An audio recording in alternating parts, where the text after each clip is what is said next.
नमस्कार दोस्तों, आज हम लेकर आए हैं एक बहुत ही दिलचस्प कहानी जिसके अंदर व्यक्ति अपनी कल्पनाओं से अपने जीवन में दुखी रहता है।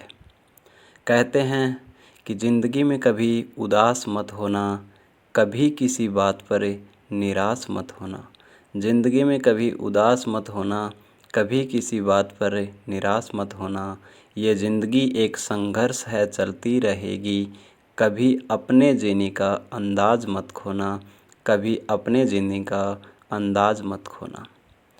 दोस्तों, पुराने समय की बात है कि एक समय एक राजा था और राजा अपना जन्मदिन मनाने की तैयारियां कर रहा था। तो राजा जैसे ही सुबह उठता है तो उसने खुद से एक वचन दिया कि मैं आज किसी एक व्यक्ति को पूरी तरह खुश और संतुष्ट करूंगा। यही मेरा जीवन का सबसे बड़ा उपहार है। ये सोचकर वह राजा अपने राज्य में घूमने के लिए निकल गया। रास्ते में उसे एक भिखारी दिखाई दिया। वह भिखारी गंदे पानी के नाले में कुछ ढूंढ रहा था। राजा ने उससे पूछा कि आपका कुछ खो गया क्या? तब भिखारी ने कहा, मेरा एक तांबे का सिक्का इसमें गिर गया, मैं उसे ढूंढ रहा हूँ।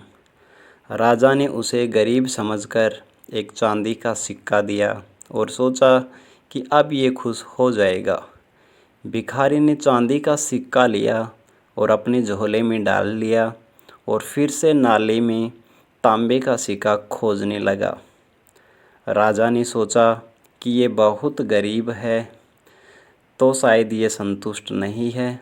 तो उसने फिर भिखारी को अपने पास बुलाया और एक सोने का सिक्का फिर भिखारी को देता है। भिखारी उस सोने के सिक्के को अपने झोले में डाल लेता है और फिर अपने तांबे का जो सिक्का था उसको खोजने के लिए वापस नाले में लग जाता है। तब राजा को गुस्सा आया और उसने सोचा कि मेरा इतना देने के बाद भी ये व्यक्ति संतुष्ट नहीं है। लेकिन राजा को फिर अपने सुबह वाली बात याद आ गई कि मैंने अपने आप को वचन दिया था कि किसी एक व्यक्ति को पूरी तरह संतुष्ट करूँगा। हो सकता है शायद वही मौका मेरे पास आ गया है। राजा ने भिखारी को अपने पास बुलाया और कहा कि आपका आज से इस साम्राज्य का आधा राजपाट होगा। लेकिन भिखारी बोला कि हे राजन, मैं तभी खुश रहूँगा, तभी संतुष्ट रहूँगा जब मेरा तांबे का सिक्का वापस मिल जाएगा, वरना मुझे राजपाट कितना भी क्यों ना दे दो। राजा समझ गया कि यह व्यक्ति उसी सिक्के के खोजने में फंसा हुआ है। तो उसने अपने सैनिकों को बुलवाया और सिक्का खोजने का आदेश दिया। सैनिकों ने सिक्का खोजकर उनको दिया और भिखारी खुश और संतुष्ट हो गया।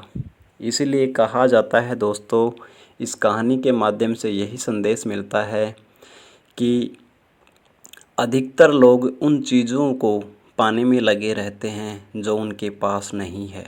जो चीज़ पास है उनकी ओर ध्यान नहीं देते हैं। यही दुखों का मूल कारण है। इससे बचना चाहिए। जीवन के अंदर संघर्ष करते रहना चाहिए, आगे बढ़ते रहना चाहिए। जो मौका है निकल चुका है, उसको अपने ध्यान में रखते हुए अपने कदम बढ़ाना है। तो दोस्तों, एक बार फिर से आप करो ऐसा जो दुनिया करना चाहे आपका जैसा। जय हिंद, जय भारत।